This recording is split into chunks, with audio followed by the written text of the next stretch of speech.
बताना तो तुम्हें पड़ेगा, वरना मैं तुम्हें कभी माफ नहीं करूंगा। बता रहा हूं तुम्हें। जान, सच नहीं बोल देती आखिर, क्यों छुपा रही हो ये सब? कोई सच इतने कड़वे होते हैं कि उन्हें छुपा लेना ही बेहतर होता है। आप लोग प्लीज मुझसे कुछ मत पूछे, मैं कुछ नहीं बता सकती इस वक्त। अम्मी प्लीज ये बात अकेले में पूछ ले, इस तरह सबके सामने। तुम खामोश रहो, बड़ों के बीच में नहीं बोलते। ठीक कहा तुमने जान, सच कड़वा ही होता है, बहुत कड़वा। और सच ये है कि तुमने मुझे धोखा दिया, चीट किया तुमने मुझे। दो पेपर क्लियर नहीं कर सकते हसन, हमेशा तुम्हारे साथ यही होता है। तुम्हें क्या समझती, तुम क्या निकले, हमेशा फेल हो जाते। Okay now that is it. तुम मेरी इंसल्ट नहीं कर सकते और तुम मेरे साथ चीट कर सकते हो। मैंने तुम्हें कोई धोखा नहीं दिया। मोहब्बत करता हूं मैं तुमसे। अगर एक पेपर में फेल हो गया तो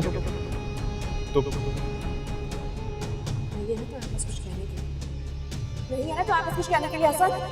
तुमने मेरे साथ फ्लर्ट किया, सब कुछ छुपाया, तुमने धोखा दिया है मुझे। मैंने कोई फ्लर्ट नहीं किया, और अगर तुम्हें लगता है कि मैंने फ्लर्ट किया तो यही सही।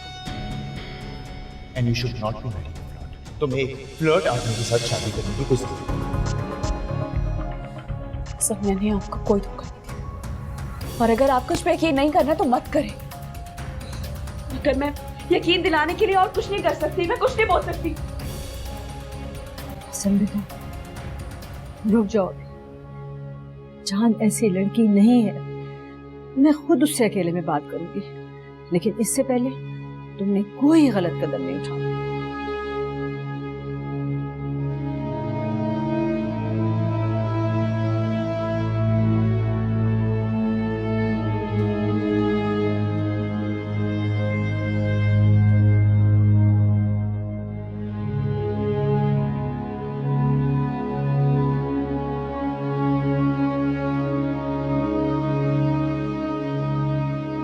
देखो, मैं जानना चाहता हूँ कि असल सूरत हाल क्या है। तुम किसी मुश्किल में हो तो मुझे बताओ, शायद मैं कोई हल निकाल सकूं। मुश्किल में मैं नहीं हूँ, कोई और मैं उसका नाम नहीं लेना चाहती। मैं नहीं चाहती कि सबके सामने उसका भरम टूट जाए। लेकिन बेटा, ये जो हसन और बाकी सब घर वाले तुम्हें गलत समझ रहे हैं, मेरा ख्याल है कि ये ठीक बात नहीं है। ताईजान, मुझे तो पता है ना कि मैं बेकसूर हूँ, मैंने कुछ नहीं किया, और मुझे मेरे अल्लाह पे पूरा यकीन है, वो सबके सामने मुझे बेगुनाह साबित कर देगा। देखो, ये तुम गलत कर रही हो। आपके जो करीबी रिश्ते होते हैं उनको मुतमईन करना बहुत जरूरी होता है। तुम्हारे मामू बिल्कुल ठीक कह रहे हैं। देखो, इस तरह से तो तुम बहुत बड़ी मुश्किल में पड़ जाओगी बेटा। मैं जानती हूँ कि वक्त मुश्किल है, लेकिन सब ठीक हो जाएगा। और वैसे भी अपने आप को बचाने के लिए किसी दूसरे को तो मुश्किल में नहीं डाल सकते ना हम। दूसरा कौन?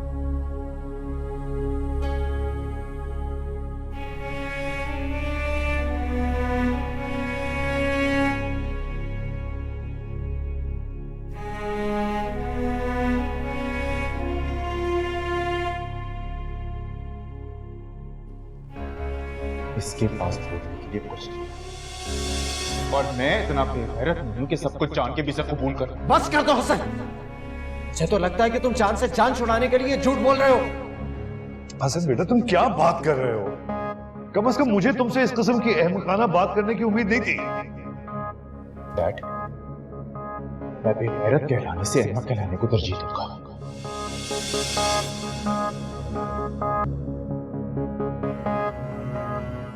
देखो चांद, लड़कियों का ससुराल में खामोश रहकर सब कुछ सहना ठीक होता है, मैं मानता हूँ, लेकिन कभी कभार कुछ ऐसी बातें होती हैं जिनमें अगर आप खामोश रहें तो मामला तो और उलझ जाते हैं। तुम बोलो ना, तुम कुछ बोलते क्यों नहीं हो? बताओ, ये इल्जाम है, गलत है ये सब। जान, अगर तुम अपनी सफाई में कुछ नहीं बोलोगे बेटा, तो ये लोग सारा गंद तुम पर थोप देंगे। खुदा के वास्ते अपनी जिंदगी को बर्बाद मत करो। इस खामोशी की आड़ में तुम चुप नहीं रह सकती, हमारी आंखों में धूल नहीं झोंक सकती तुम। बोलो। जान प्लीज कुछ बोलो, अपनी खातिर ना सही मेरी खातिर बता दो, इस तरह खामोश मत रहो। जानते हैं कि चुप नहीं होती। इसीलिए तो इसरार कर रहा हूं मैं कि सच बता दो क्या है। मैं गई थी किसी से मिलने। चांद भाभी ने सबके सामने मेरा नाम तक नहीं लिया, बल्कि सारा इल्जाम अपने ऊपर ले लिया। हसन भाई की नजरों में उनका इमेज किस कदर खराब हो गया होगा। उफ मेरे खुदा, चांद भाभी ने मेरे लिए खुद को इतनी मुश्किल में डाल लिया है। मुझे अब चांद भाभी के लिए कुछ करना होगा। क्या करूं, किससे मदद के लिए कहूं? कोई कुछ भी सोचे, मुझे अपनी चांद पर पूरा एतमाद है कि वैसी कोई हरकत नहीं कर सकती। लेकिन हसन तो कह रहा था कि उसने। रहने देना, हसन को कोई गलतफहमी भी तो हो सकती है। अक्सर जो हमें नजर आ रहा होता है उसका बैकग्राउंड कुछ और होता है, वो नहीं होता जो हम समझ रहे होते हैं। शायद आप ठीक कह रहे हैं, लेकिन चांद ने पूरी बात ना बताकर शक को पुख्ता कर दिया। कोई कुछ भी कहे, मुझे चांद पर पूरा भरोसा है। शायद आप ठीक कह रहे हैं, लेकिन ये किसी और का नहीं, मेरे बेटे हसन के शक का मामला है। फिर आप ये भी सोचें कि मियां बीवी के मामला कितने नाजुक होते हैं। हसन की गलतफहमी दूर करना, इस बात का अदाला करना इतना आसान नहीं होगा।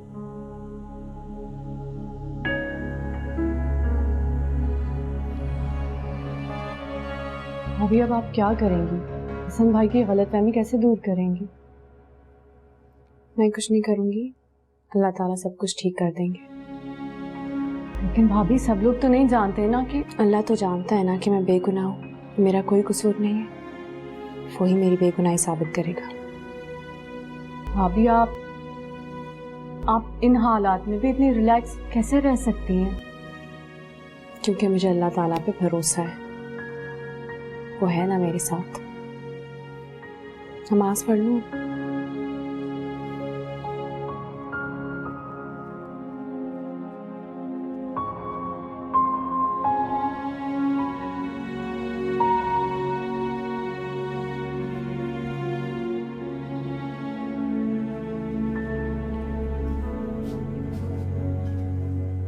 मैं तो पहले ही कहती थी कि ये चांद जितनी मासूम दिखती है ना, उतनी है नहीं।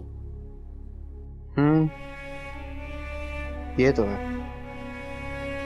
लेकिन हैरत की बात तो ये है ना कि चांद जोया के साथ गई थी। अगर उसे किसी से मिलना था तो वो अकेली भी जा सकती थी, राइट? देखो, जो हसन समझ रहा है ना, ये मामला उससे कई ज्यादा कॉम्प्लिकेटेड है, जो मुझे लगता है। मामला जो भी, चांद को चाहिए कि सबको हकीकत बताए, कि पता तो चले कि आखिर चक्कर है क्या। ये क्या कि आपने बोल दिया कि मैं किसी को कुछ नहीं बताऊं, अगर ट्रस्ट करना है तो कर लो। Actually, this is wrong. Yeah, I agree.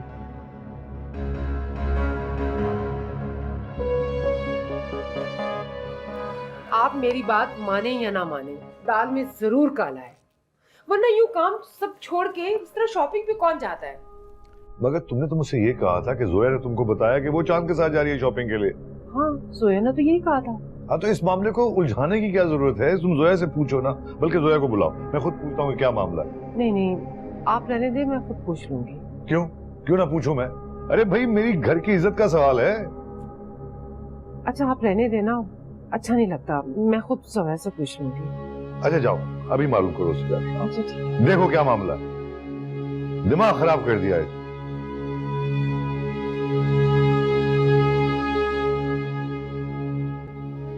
एक तो पता नहीं इस घर में हर वक्त कोई ना कोई खिचड़ी पकती रहती है। अब इस घर में जिसने जो पकाना है वो पका लो, फायदा कुछ नहीं। तुम कहना क्या चाहती? मुझे बिल्कुल अंदाजा नहीं था कि चांद इतनी बेवकूफ होगी। अगर वो बाहर किसी से मिलने भी गई थी तो घर आके सच बोलने की जरूरत क्या थी? शायद उसे पता नहीं है कि कभी कभार सच बोलने पर भी फांसी चढ़ा दी जाती है। तुम कहना क्या चाहती हो? इसका मतलब है कि मामला कुछ और है। क्या मतलब? मतलब ये कि तुम खुद ही तो कह रही थी कि चांद ने सच बोला। अगर वो किसी और इरादे से गई थी तो झूठ बोलकर खुद की जान बचा सकती। और फिर सबसे बड़ी बात, शॉपिंग पे जोया उसके साथ गई थी। मुझे तो कोई और मामला लगता है, जिसकी हकीकत या तो चांद जानती है या फिर सोया।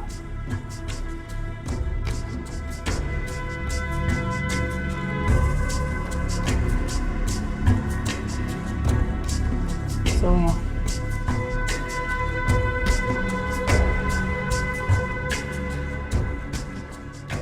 तुम तो मुझे बताकर गई थी कि तुम शॉपिंग पे जा रही हो। जी जी अम्मी, मुझे बुक्स लेनी थी। तुमने चांद से भी कहा था साथ चलने को। यही वक्त है कि मुझे चांद भाभी की मदद करनी चाहिए। अम्मी जी, मेरे ख्याल में चांद ने शॉपिंग का सुन के खुद ऑफर कर दिया होगा जाने के लिए।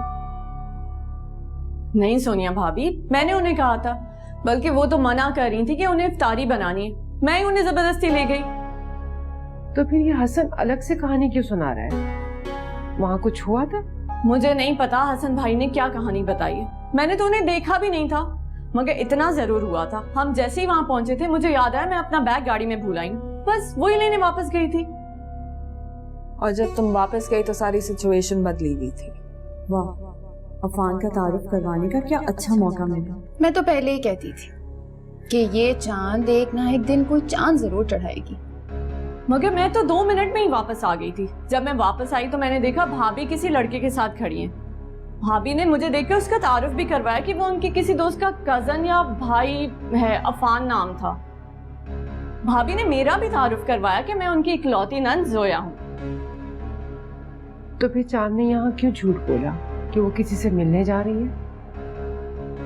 अब इसके बारे में मैं क्या कह सकती हूँ, मगर मैं इतना जरूर कह सकती हूँ, चांद भाभी कोई गलत हरकत नहीं कर सकती। जोया प्लीज तुम चुप हो जाओ, तुम बहुत ज्यादा स्मार्ट नहीं बनो। क्या मतलब है आपका? मेरा मतलब ये है कि जब चांद को पता चला था तुम शॉपिंग के लिए जा रही हो तो उसने उस लड़के को पहले से वहां बुला लिया था, क्योंकि वो उस लड़के को जानती है।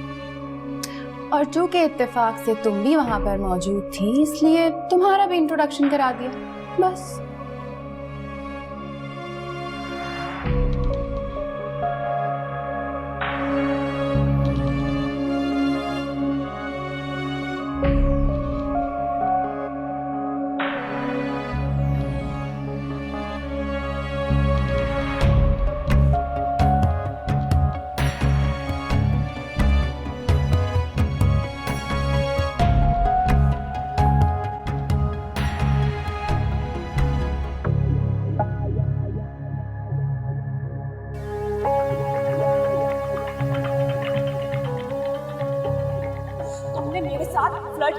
तुमने धोखा दिया मुझे।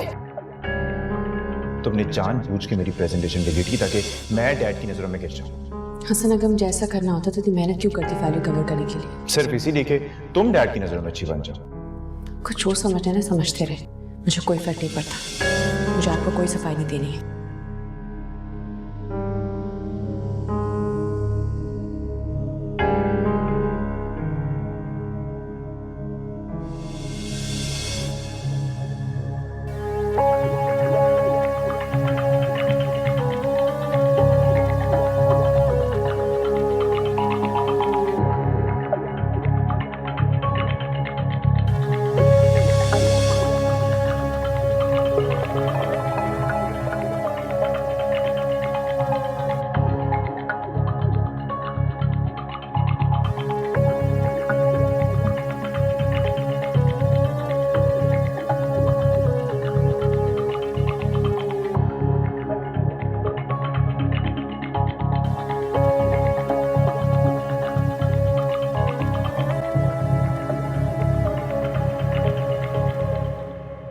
तुम इस रूम से जाओगी या फिर मैं जाऊं? क्या मतलब? मतलब साफ है, मैं तुम्हारी शक्ल भी नहीं देखना चाहता। अगर मैं चुप हूं तो सिर्फ इसलिए क्योंकि मैं नहीं चाहता कि बात बढ़ के मेरे घर से बाहर जाए और मेरे माँ बाप की इज्जत दांव पे लगे। लेकिन इसका मतलब हरगिज ये नहीं है चांद कि मैं तुम्हें बर्दाश्त करूं, तुम्हारी शक्ल बर्दाश्त करूं। इसलिए बेहतरी इसी में है कि जब मैं घर में हुआ करूं तो मेरे सामने मत आना, वरना मेरा दिमाग कभी भी उलट सकता है, बता रहा हूं तुम्हें। ठीक है, तो फिर आप ये भी बता दें कि मैं जाऊं तो कहाँ जाऊं? तो जहां मर्जी जाओ यार, बहुत कमरे इस घर में। मेरी जान छोड़ो।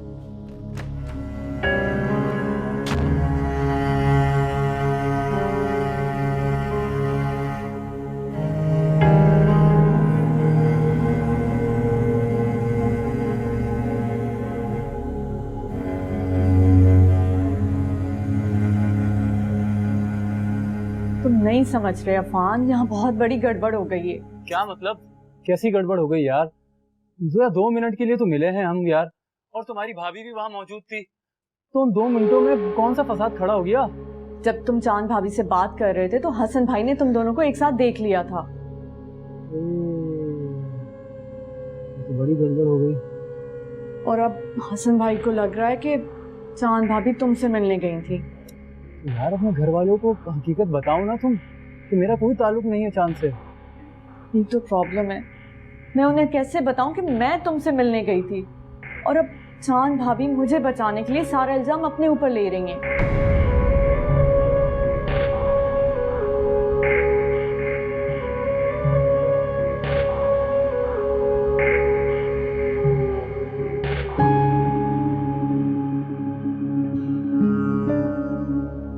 नहीं सोनिया भाभी, मैंने उन्हें कहा था, बल्कि वो तो मना कर रही थी कि उन्हें इफ्तारी बनानी, मैं ही उन्हें जबरदस्ती ले गई। तो फिर ये हसन अलग से कहानी क्यों सुना रहा है? वहां कुछ हुआ था? मुझे नहीं पता हसन भाई ने क्या कहानी बताई है, मैंने तो उन्हें देखा भी नहीं था, मगर इतना जरूर हुआ था, हम जैसे ही वहां पहुंचे थे मुझे याद आया मैं अपना बैग गाड़ी में भूल आई, बस वही लेने वापस गई थी। और जब तुम वापस गई तो सारी सिचुएशन बदली हुई थी। वाह, अफान का तारुफ करवाने का क्या अच्छा मौका मिला। मैं तो पहले ही कहती थी कि ये चांद एक ना एक दिन कोई चांद जरूर टकराएगी। नहीं सोनिया भाभी, मैंने उन्हें कहा था, बल्कि वो तो मना कर रही थी कि उन्हें इफ्तारी बनानी, मैं ही उन्हें जबरदस्ती ले गई। अम्मी जी, क्या हुआ? सब खैरियत तो है? आप यहाँ क्यों रुक गए? क्यों? अब मैं अपने रुकने की और आने जाने की खबर भी तुम्हें दिया करूं। ओह अम्मी जी, मैं तो सिर्फ इसलिए पूछ रही थी कि खुदा ना खास्ता डैडी की तबीयत तो खराब नहीं हो गई, आज वैसे ही इतना बड़ा वाकया हुआ है। अल्लाह का शुक्र है, सब ठीक ठाक है।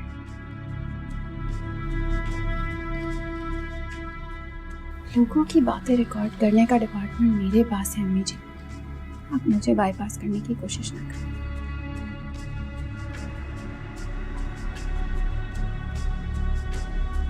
तुम समझने की कोशिश तो करो बेटा। देखो, इस किस्म की बातों में मर्द का गुस्से में आ जाना फितरी बात होती है, और इसीलिए उसने तुम्हें कमरे से जाने के लिए कह दिया।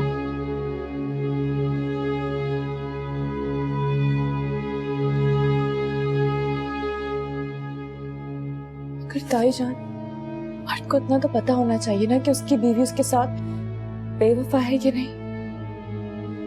गैर सोचे हसन ने मुझ पे इतना बड़ा इल्जाम लगा दिया, बहुत हर्ट किया है मुझे उसने। अच्छा बेटा, लेकिन इस तरह रोना तो बंद करो ना तुम, तो तुम्हारे रोने से मुझे बहुत तकलीफ हो रही है। बस अब बस कर दो। तुम खुद ही तो कहती हो कि खुदा तुम्हारे साथ है। तुम देखना बेटा, तुम एक दिन जरूर सुरखरू हो जाओगी। बस अब तुम्हें और परेशान नहीं होना है? और अब बहुत हो गया, रात हो गई बेटा, सुबह सहरी के लिए भी उठना है? अब और परेशान मत हो मेरी बेटी। देखो चांद चांद आया। उफ मेरे खुदाया, वो लड़का चांद से नहीं जोया से मिलने आया था। ये जोया क्या करती फिर रही है? उनको पता चल गया तो जीना हराम कर देंगे मेरा। सुबह उन्हें क्या जवाब दूंगी मैं? और ये चांद सोया को समझाने के बजाय उसे उल्टा मशवरा दे रही है कि मुलाकात के लिए साथ ले जाए। क्या कर रही है? इसीलिए जोया इस कदर घबराई हुई थी।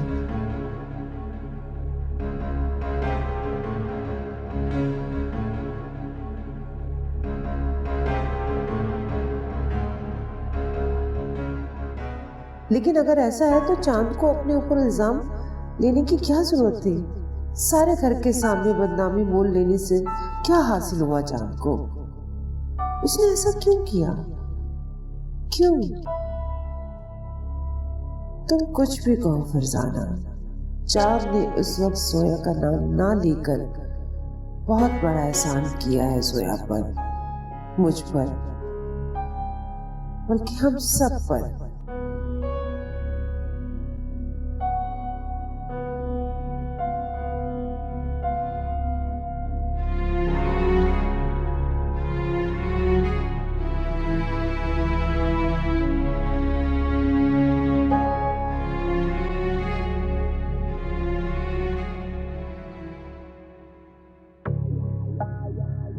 इसके पास बोलने के लिए कुछ नहीं। और मैं इतना बेगैरत नहीं कि सब कुछ जान के भी इसे कबूल कर। बस कर दो हसन।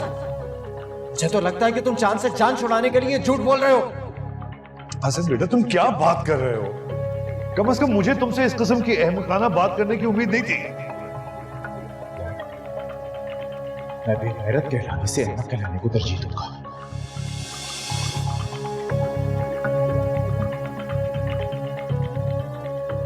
देखो चांद, लड़कियों का ससुराल में खामोश रहकर सब कुछ सहना ठीक होता है, मैं मानता हूं, लेकिन कभी कभार कुछ ऐसी बातें होती हैं जिनमें अगर आप खामोश रहें तो मामला तो और उलझ जाते हैं। तुम बोलो ना, तुम कुछ बोलते क्यों नहीं हो? बताओ, ये इल्जाम है, गलत है ये सब। चांद, अगर तुम अपनी सफाई में कुछ नहीं बोलोगे बेटा तो ये लोग सारा गन तुम पर थोप देंगे। खुदा के वास्ते अपनी जिंदगी को बर्बाद मत करो। इस खामोशी की आड़ में तुम चुप नहीं रह सकती, हमारी आंखों में धूल नहीं झोंक सकती तुम। बोलो। प्लीज कुछ बोलो, अपनी खातिर ना सही, मेरी खातिर बताओ। इस तरह खामोश मत रहो। जानते हैं कि झूठ नहीं होती, इसीलिए तो इसरार कर रहा हूं मैं कि सच बता दो क्या है। मैं गई थी किसी से मिलने।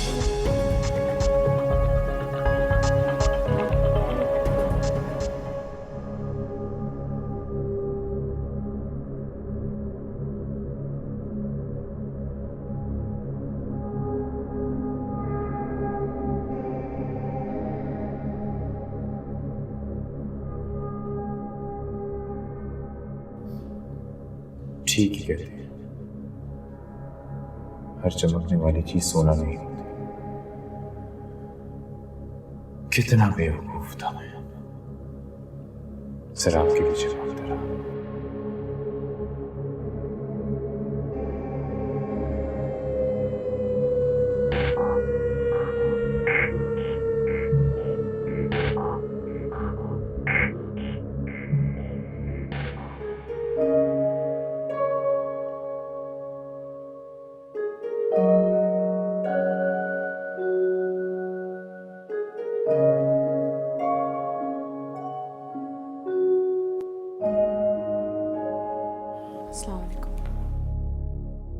वालेकुम सलाम।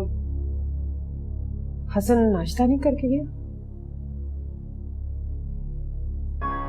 करने आए थे लेकिन वो उन्हें देर हो रही थी तो चले गए। अच्छा, सुनो, वो रात में सबके सामने बात नहीं कर सकती थी। देखो, ये मेरी और तुम्हारे बीच में ये बात रहेगी।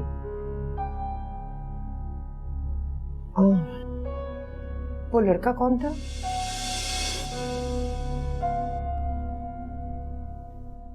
क्या उसका नाम अफान है?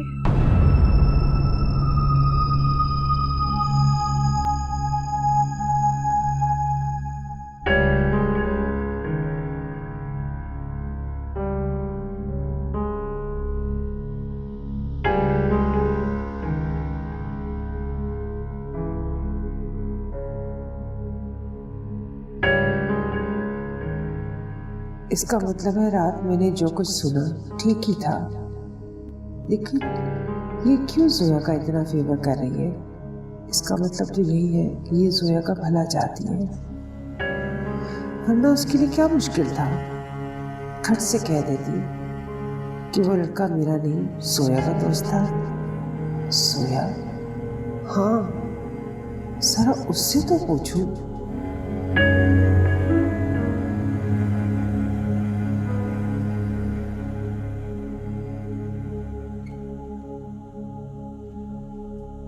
अस्सलाम वालेकुम दीनिया। अस्सलाम वालेकुम शाम साहब, कैसी तबीयत है आपकी? बहुत बेहतर है, आराम कर लिया, सब ठीक हो गया। ऑफिस जा रहे हैं, आज रेस्ट कर लेते। बच्चों पे सब कुछ इतनी जल्दी तो नहीं छोड़ा जा सकता ना, जाना तो पड़ेगा मुझे। आप आइए ना, चलिए। आप कहाँ जा रहे हैं? मेरी भी 1-2 मीटिंग्स हैं, शाम तक वापस आ जाऊंगा। आइए ना, नाश्ता करते हैं। अरे नहीं, वो रोजा है मेरा। अच्छा, हाँ, दरअसल मुझे तो ब्लड प्रेशर है ना, तो मैं तो रोजा नहीं रख पाता हूँ। कोई बात नहीं, शाम में मिलते हैं। शाम में मुलाकात होगी।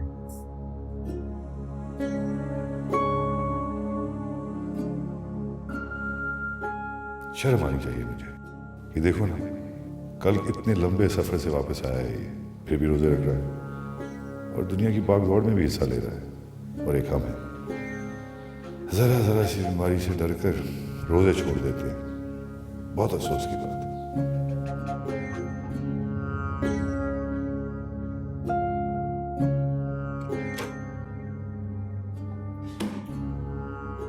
ये अफान कौन है? झूठ बोलकर चिल्लाने की कोशिश मत करना, साफ साफ मुझे बताओ जो सच है। अम्मी मैं समझी नहीं, आप क्या कह रही हैं? मैं पूछ रही हूँ अफान कौन है? इसका मतलब है चांद भाभी ने अम्मी को सब कुछ बता दिया है। मैं तुमसे कुछ पूछ रही हूँ जोया। अम्मी प्लीज मेरा यकीन करें, चांद भाभी झूठ कह रही हैं। वो लड़का चांद का क्लास फेलो नहीं, तुम्हारा क्लास फेलो है। मुझे सब सच पता चल गया है। तुम्हारी इस बात का तुम्हारे डैडी को पता लग गया तो वो ये कभी भी बर्दाश्त नहीं कर सकेंगे। तुम्हें अंदाजा भी है तुम्हारी इस हरकत की वजह से कितना बुरा नतीजा निकला है?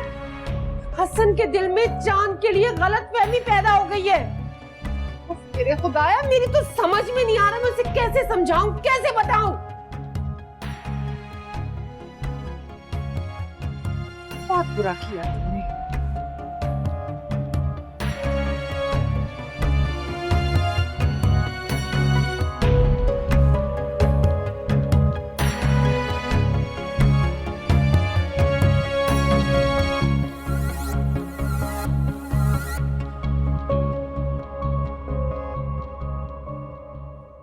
क्या बात है, तुम्हारी तबीयत ठीक नहीं लग रही? नहीं अम्मी, मैं बिल्कुल ठीक हूँ।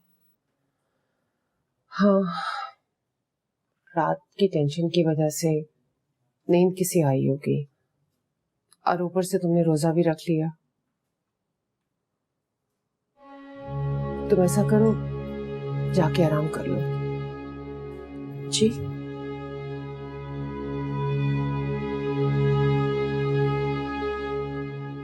ठीक है, तुम जाके आराम करो, काम तो होते रहेंगे। शहनाज कर लेगी ना? जाओ, शाबाश।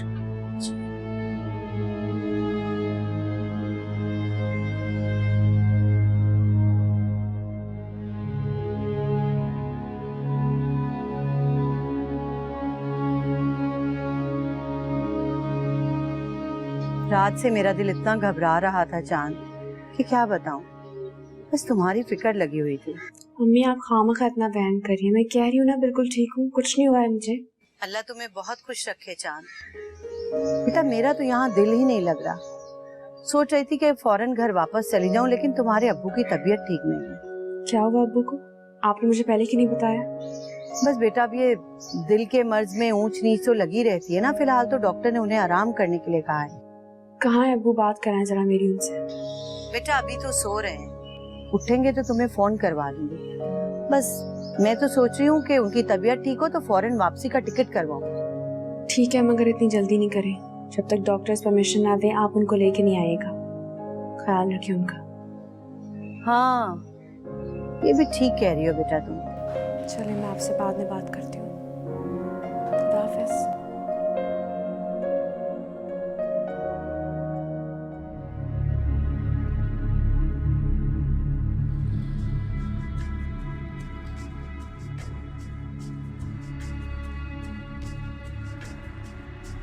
तुम्हें अंदाजा ही तो नहीं है कि कितनी मोहब्बत करता हूँ मैं तुमसे। तो फिर ऐसा है अफान कि मोहब्बत के सिर्फ जुबानी दावे ही काफी नहीं होते। मुझसे मोहब्बत करते हो तो अपनी मोहब्बत को साबित भी करके दिखाओ। नहीं सोनिया भाभी, मैंने उन्हें कहा था, बल्कि वो तो मना कर रही थी कि उन्हें इफ्तारी बनानी है। मैं ही उन्हें जबरदस्ती ले गई। तो फिर ये हसन अलग से कहानी क्यों सुना रहा है? वहां कुछ हुआ था? मुझे नहीं पता हसन भाई ने क्या कहानी बताई। मैंने तो उन्हें देखा भी नहीं था, मगर इतना जरूर हुआ था, हम जैसे ही वहां पहुंचे थे मुझे याद आया मैं अपना बैग गाड़ी में भूल आई। बस वही लेने वापस गई थी। और जब तुम वापस गई तो सारी सिचुएशन बदली हुई थी। मैं तो पहले ही कहती थी कि ये चांद एक ना एक दिन कोई चांद जरूर चढ़ाएगी। मगर मैं तो 2 मिनट में ही वापस आ गई थी। जब मैं वापस आई तो मैंने देखा भाभी किसी लड़के के साथ खड़ी है। भाभी ने मुझे देख के उसका तारुफ भी करवाया कि वो उनके किसी दोस्त का कजन या भाई है, अफान नाम था। भाभी ने मेरा भी तारुफ करवाया कि मैं उनकी इकलौती नंद जोया हूं।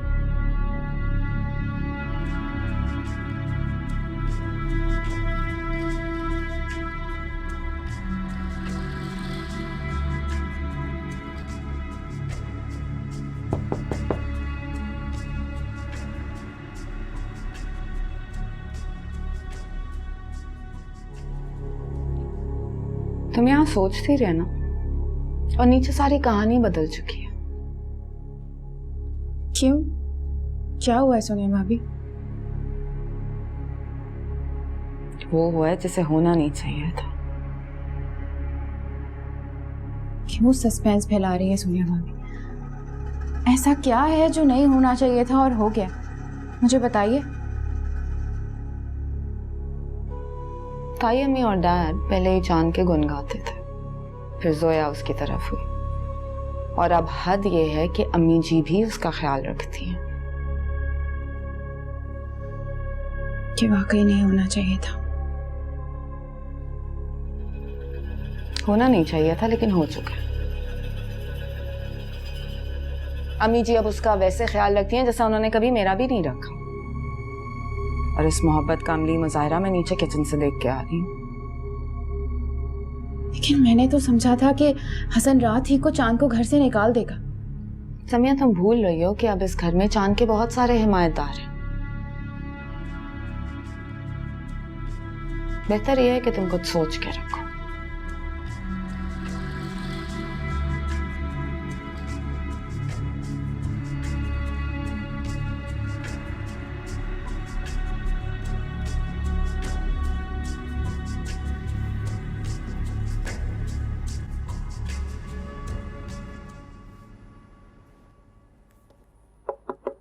भाभी,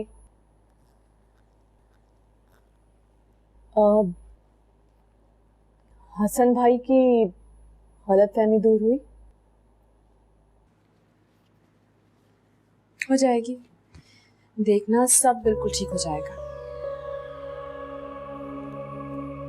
भाभी, इतनी बड़ी बात हो गई और आप ऐसे रिलैक्स हैं जैसे कुछ हुआ ही नहीं। आप ये सब कैसे कर लेती हैं आखिर? मैं कुछ नहीं करती, सब कुछ खुद ब खुद ठीक हो जाता है। खुद ब खुद? हाँ, जब अल्लाह ताला पे भरोसा होता है ना तो अल्लाह ताला सब कुछ ठीक कर देते हैं। भाभी,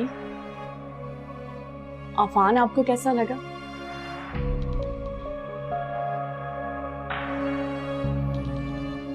सोया, पता नहीं, मुझे अफान को देख के कोई पॉजिटिव वाइब्स नहीं। मुझे लगा कि शायद मतलब मुझे उसकी पर्सनालिटी में कोई कुछ अजीब सी बात लगी। आप कहना क्या चाहती हैं? देखो,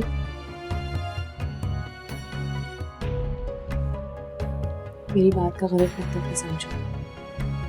मुझे लगता है कि तुम एक अच्छी लड़की हो, तुम बहुत अच्छा लड़का डिजर्व करती हो, और अफान जो है वो। बस कर दें भाभी। मैं खामखा समझने लगी कि आप मेरे लिए मुखलिस दोस्त साबित होंगी, पर आप तो चाहती नहीं कि मेरे दिल की बात पूरी हो। सोया ऐसी बात नहीं, तुम गलत समझ। मैं सब समझ रही हूँ।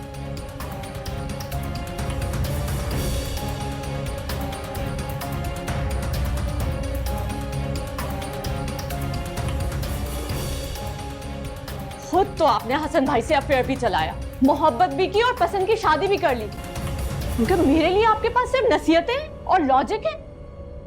वाह क्या बात है आपकी भाभी।